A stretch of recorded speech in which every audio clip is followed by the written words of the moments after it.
Yeah, I teach architectural studios and design computing courses. So I teach shape crammers in the fall semester and a programming in Python course in the spring.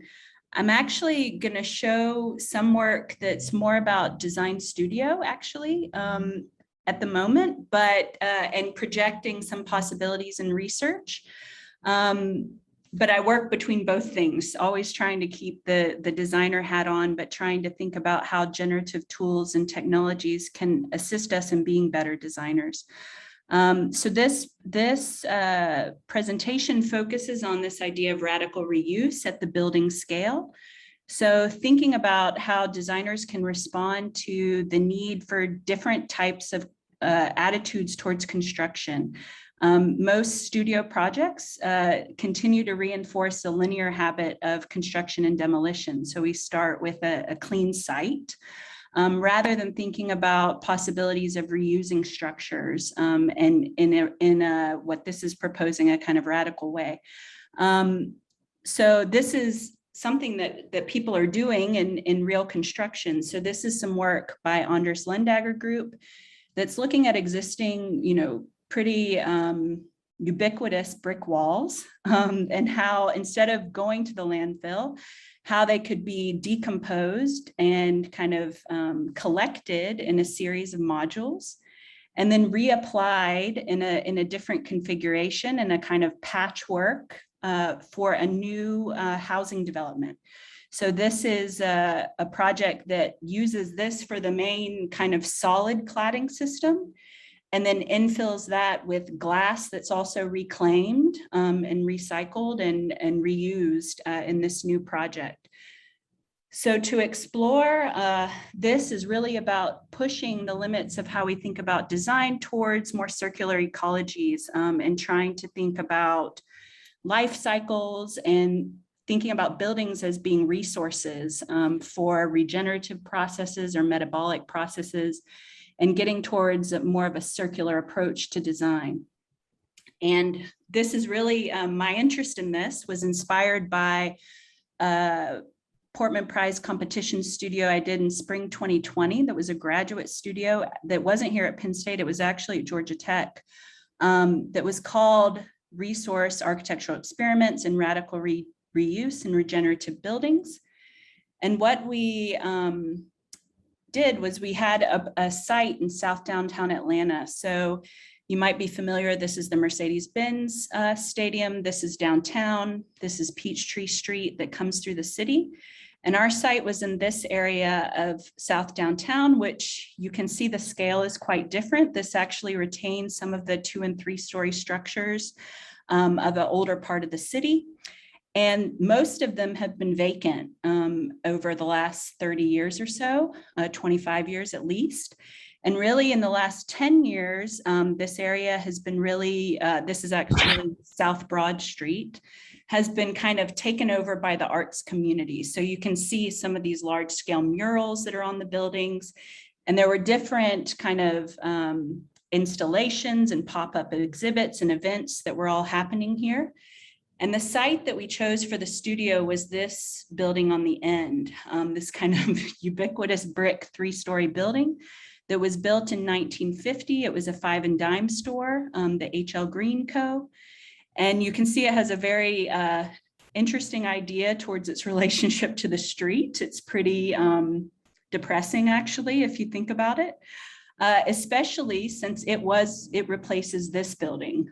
So before 1950, this is the building that was there. So you can see in this kind of progression, not only this idea of construction and demolition waste, but also, different ideas on the city and how those are expressed in form. So this was the building that we gave the students. And again, this was the beginning of 2020. So this was when we could still, get together and go to the building. So the first task that the students had, we had access to the structure, was to assess the building. So they weren't given any precise drawings or structural drawings or material calculations, but they actually surveyed the building themselves. We did have the assistance of a structural engineer, but they surveyed it, they drew it, they built a BIM model where they could calculate the quantities of all the different materials that the building was composed of, the concrete slabs, the CMU, the brick, the glass, the steel. And then within those takeoffs, also calculate the carbon costs of those materials and the different building parts. And this became a palette within which the students could respond with their design proposals. So they even had all the steel members sized, in the BIM model that they could start to play with and respond to in what they were doing. And each section of the studio, we had our own approach to how we wanted to pose the design problem in the program. And my interest was in this issue of the relationship to the street, and also in a relationship to the arts community, and thinking about new models for affordable housing that were more micro unit type housing that we don't currently have in Atlanta. So this is some of what I was mentioning about the arts community and the murals in the area. So part of what the students were asked to do was try to think about how to encourage that and still participate and still provide a place for that community. Rather than it turning into some big mall or something that doesn't feel as accessible. And this is a project by one of the graduate students that was in my section called Kinetic Rewrite by Carly Langsdorf. And it tied for first prize in the competition. So it's one of the best projects coming out of the studio. But in it, you can really see, so what Carly and what all the students did, this idea of accountability and looking at the building as a resource. Part of that was also explored in diagrams and trying to describe how the existing building could be pulled apart and recomposed, and what kind of strategies students had for dealing with that. So Carly introduced this art gallery that extended from the street into the basement and into a mezzanine level, and then introduced the smaller scale residential micro units that were composed out of a lighter CLT construction on the very top. So that could add density to the building in a very light way. And you can see that strategy really clearly in how the structure is expressed, maintaining that kind of solid block on the bottom and then having the lighter housing block on top.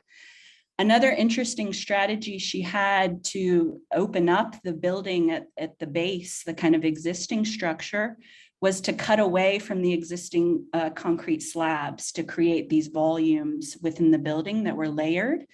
So you can see even in the new part above, she extended that attitude around the units, having these bridges and outdoor spaces that were shared, these kind of smaller living units, but more collective social areas around the units was part of her design strategy.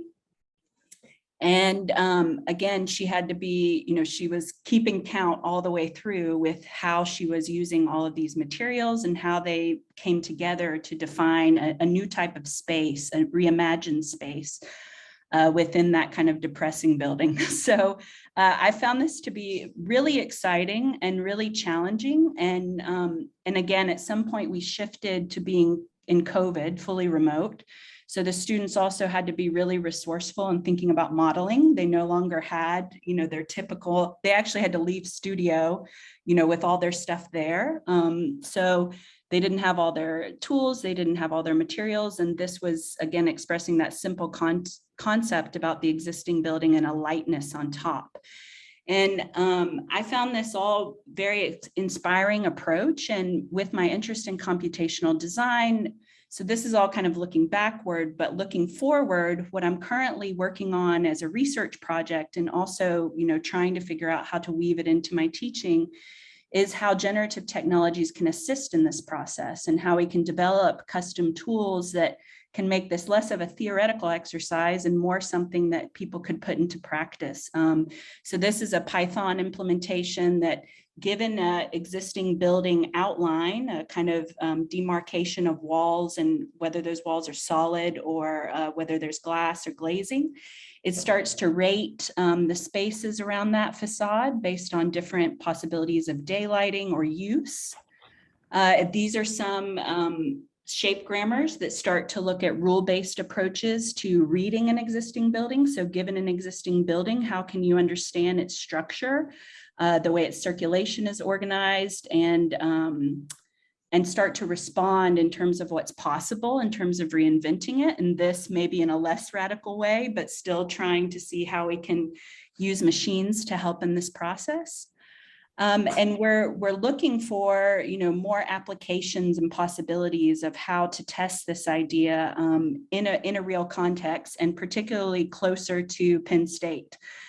So we're starting to look into existing building stock in nearby cities like Pittsburgh and what might be possible to push this idea of reusing structures, particularly for affordable housing. So that's all I have, I think. I think that's my last slide. And I'd be happy to take any questions, and thank you for listening.